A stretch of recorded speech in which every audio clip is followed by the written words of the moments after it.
Bonjour à tous, donc du coup l'objet de la vidéo d'aujourd'hui, ça m'avait été demandé suite à certaines stories Instagram sur mon compte pro Verniolle Racing Solutions. Donc du coup, ce que je vais faire, c'est la conception et la modélisation d'une pipe d'admission en 3D avant de passer à de l'impression 3D pour un moteur de véhicule historique de compétition, un Fiat double arbre en l'occurrence, donc type Lampredi. Tout simplement parce que voilà, j'ai la culasse à préparer et dans le cadre du développement, en fait, il faut passer d'un simple carbu à 2 carbus double corps et du coup, la pipe d'origine n'est plus adaptée, donc il va falloir en faire une sur mesure. Donc dans un premier temps, elle sera réalisée en impression 3D et SLA avec une résine haute température. Mais à minima, pour tout ce qui va être design, je vais les faire en FDM, donc tout ce qui va être dépôt de fil. Mais pour ça, encore faut-il avoir un plan et un fichier initial. Donc on va commencer par mettre un trait de construction sur notre plan de face, tout simplement parce que j'ai un petit problème entre guillemets, c'est que mon plan de joint au niveau de la culasse, il est incliné de 30 degrés par rapport à la verticale. Donc là, la première chose que j'ai fait, je suis bien sur mon plan de face, je vais l'incliner de 30 degrés et par rapport à ma référence, qui est cet axe-là. Donc là, j'ai créé un plan par rapport à mon plan de face qui est bel et bien incliné de 30 degrés. Alors, je peux le rallonger s'il faut, je peux le décaler, il n'y a pas de souci particulier. Voilà. Donc là, en gros, j'ai bien mon plan comme il faut. Donc je vais me mettre par rapport à ce plan-là, je vais faire ma première esquisse. Donc là, ça va être la construction dans un premier temps de la bride du côté culasse. Donc pareil, un trait de construction. On va être sur une vue de face où les conduits vont avoir une forme d'ellipse. Donc on va la tracer, enfin on va les tracer grossièrement avant de les coter. Donc en ouverture, ils vont avoir une valeur de 32,5. Ok, celui-là, même combat, 32,50. Et ils vont avoir une hauteur de 42,50.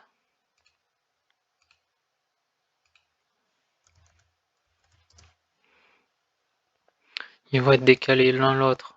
Donc il va y avoir un anthrax entre les deux de 85,5 mm. Donc à savoir que cet anthrax là va être différent de celui des carburateurs. Au niveau des deux corps, on a 90 mm. Là, on est à 85,5, ce qui sous-entendrait déjà il faudrait que les deux conduits soient légèrement coniques vers l'intérieur. La problématique, c'est que du côté distribution, donc ici là sur le moteur, on a l'allumage et en fait pour libérer de la place pour l'allumeur, on est obligé de déporter légèrement nos carburateurs. Donc on ne va pas pouvoir avoir des pipes les plus droites possibles et des conduits les plus droits possibles, donc on va perdre un peu en performance, mais on va être obligé du coup pour pouvoir faire ce montage là, de le décaler légèrement. Donc ensuite, ce que je vais faire, c'est que je vais implanter trois points qui vont correspondre au centre des trous de fixation au niveau de la platine pour le passage des goujons. Donc on est en M8, on va mettre un perçage à 9 mm, on aura de la marge. On va mettre du coup les trois égaux. Et ensuite, par rapport à la prise de mesure que j'ai déjà fait sur la culasse, je vais regarder pour pouvoir faire ma cotation. Lui, du centre jusqu'à ici, il me faut 5 mm. Du centre jusqu'au centre, dans ce sens-là, il me faut 22 mm. Très bien. De ce centre-là à celui-là, il me faut 43,50. Celui-ci, à la partie basse, il va me falloir 8 mm.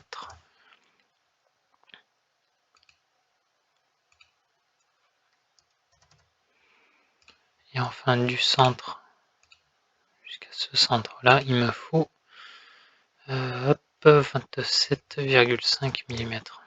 Tac, voilà. Donc là, tout est implanté. J'ai plus qu'à définir. Juste une petite vérification. Oui, c'est bon. Maintenant, j'ai plus qu'à dessiner, on va dire, la bride extérieure, donc la géométrie extérieure. Donc alors là, on va pas spécialement prendre de soin, faire quelque chose de brut, tout simplement parce que c'est uniquement du prototype. Au moment où on fera une bride, enfin une pipe définitive pour de la fonderie en aluminium, on essaiera enfin, le but après c'est d'avoir quelque chose qui soit le plus précis possible, d'éviter d'avoir des surplus de matière, des difficultés à le mouler, etc., etc. Là tout de suite, on est vraiment juste dans le but de réalisation de pièces le plus simple possible. Donc on va aller relativement vite. Ça se voit aussi par le soin que je porte à ma cotation qui est juste désastreuse. On va quand même mettre un petit peu d'esthétique là-dedans en faisant un congé dans les quatre coins.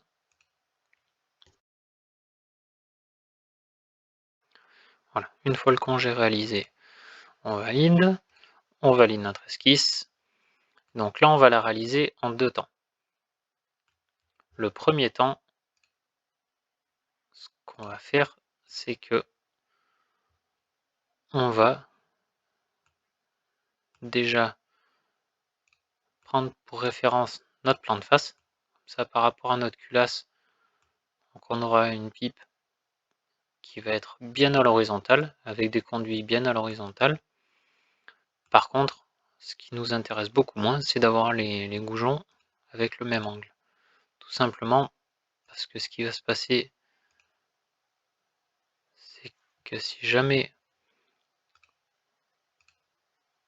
on a toujours les goujons, voilà.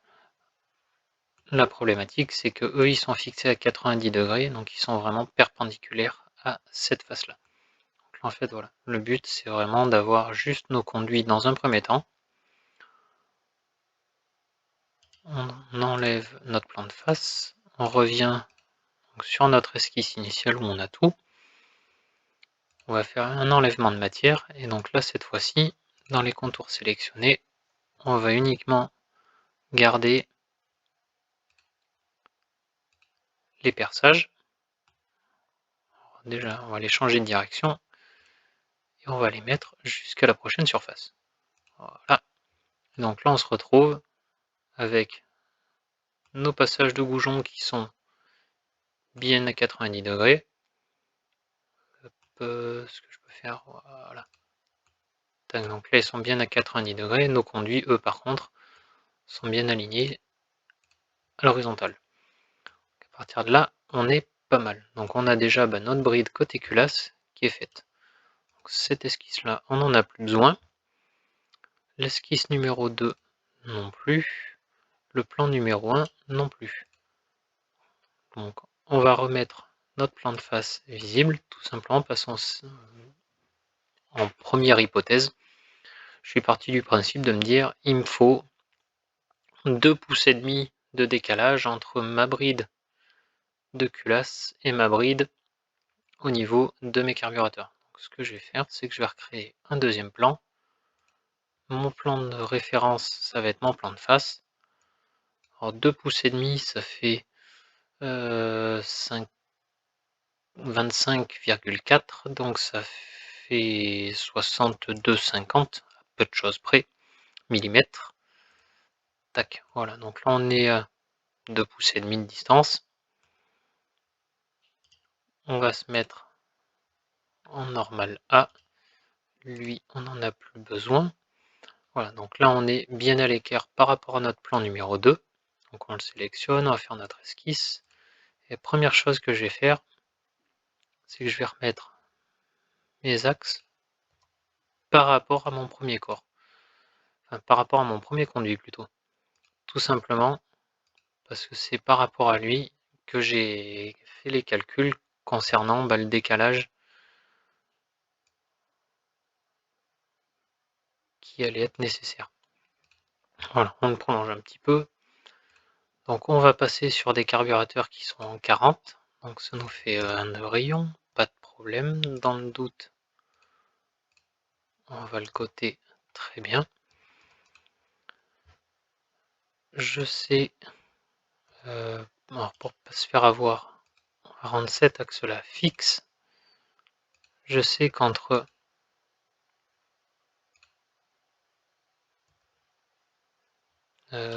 pardon.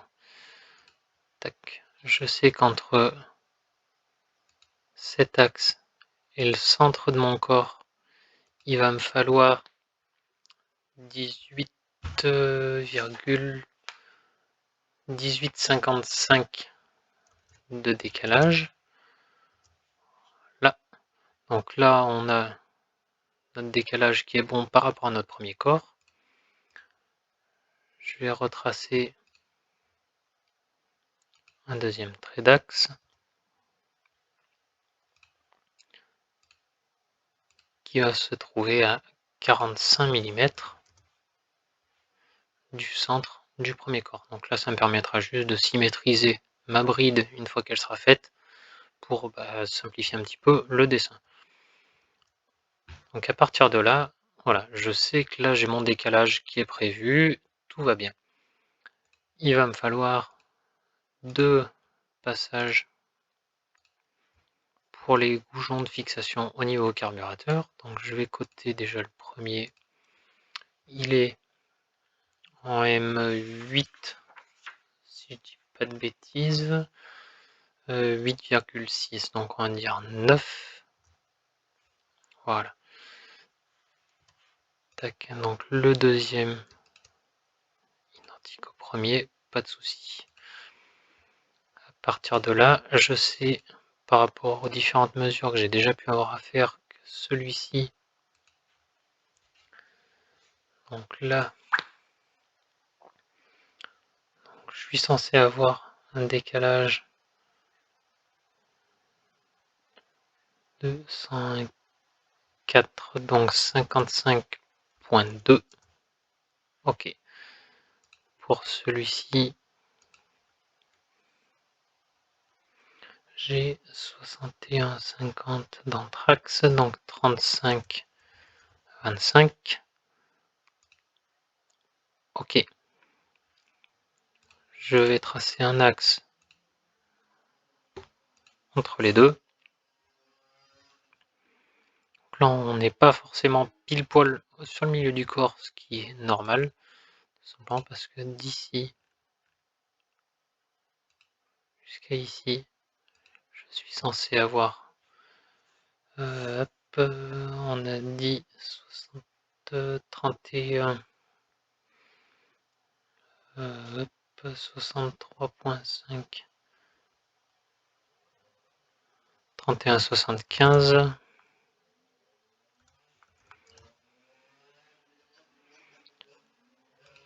De ce point,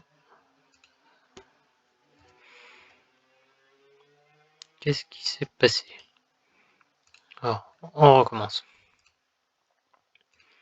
De ce point, 31,75, on est d'accord. De ce point à ce point, je veux 63,50. Et donc cette fois-ci, on est toujours décalé. J'ai donc un léger petit problème. Au vu de la valeur de décalage, ça devrait aller. On va pas abuser non plus. Est-ce que c'est pas cette cote-là? Non, pourtant, elle est bien censée être bonne.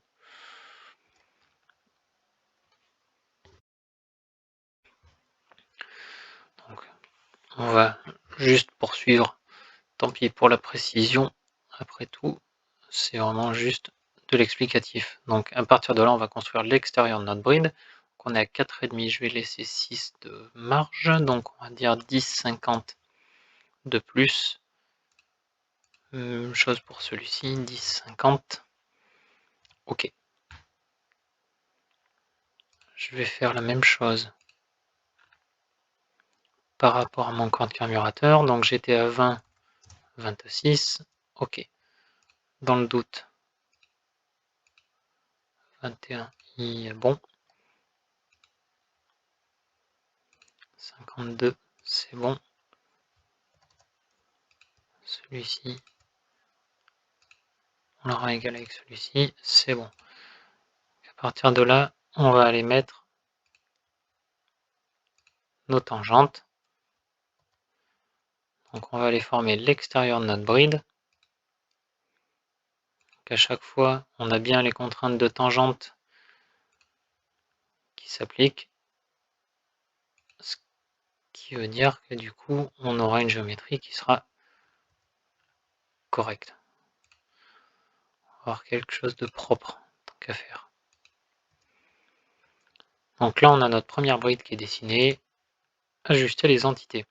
Voilà, ça va juste nous permettre d'enlever toute la partie tracée qui est non nécessaire. Là, on prend son temps. Tac, ici c'est propre. On passe de l'autre côté.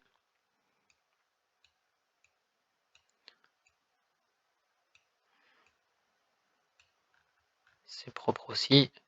C'est tout bon. À partir de là, on symétrise. Donc déjà,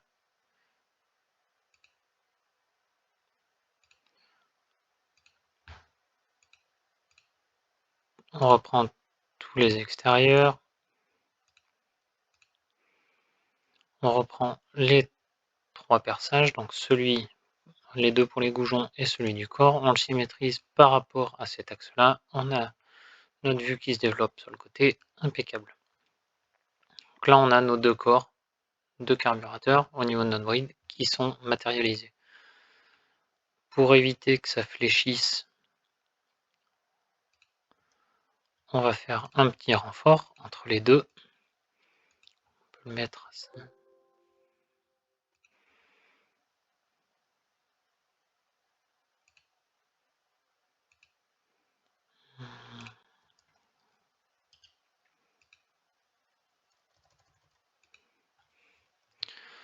Alors là, le tracé était pas voilà, forcément des plus pertinents. Voilà. Donc là, on va le mettre à 5 mm. On va en faire une autre ici et ici à la liaison entre la partie droite et cette tangente. On va adoucir quelques angles. Alors 20 mm, c'est un peu beaucoup. Voilà. De là à ici, oui.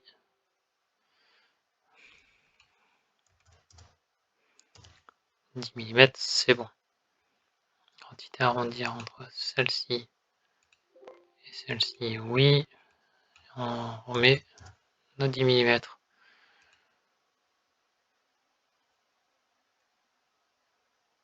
Oui, c'est correct. On fait la même chose en dessous. Tac, et voilà. Donc là, on a notre bride au niveau carburateur qui est fini. On valide notre esquisse. On la resélectionne. On va dans les fonctions et on va l'extruder. Donc on reprend nos 10 mm de tout à l'heure. On la fait toujours sur l'avant, pas de souci. On valide, c'est tout bon. Donc là maintenant, ben voilà, on a nos 2 brides, donc côté culasse et côté carbu. Il ne nous reste plus qu'à les rejoindre l'une et l'autre. Donc dans ces cas-là, ça, bossage base frontière, on tangente par rapport à la face. Pareil pour l'intérieur, tangente par rapport à la face. Et donc là, voilà, on a notre géométrie qui apparaît. Donc on voit qu'il est plein, donc on verra juste après ce qu'on en fait. Donc là, on fait la même chose pour le corps du cylindre numéro 2. On tangente toujours par rapport à la face. Voilà. Donc là, on a notre géométrie et ensuite, on va faire une coque. Donc, on fait une coque vers l'extérieur. On va garder 4 mm. En règle générale, ce sera déjà largement suffisant au cas où il y aurait besoin de retoucher. Voilà. Et donc là, on a notre premier conduit qui est fini. On fait la deuxième coque. C'est bon. Donc à partir de là, voilà, notre pipe, elle est prête entre guillemets à être réalisée en 3D.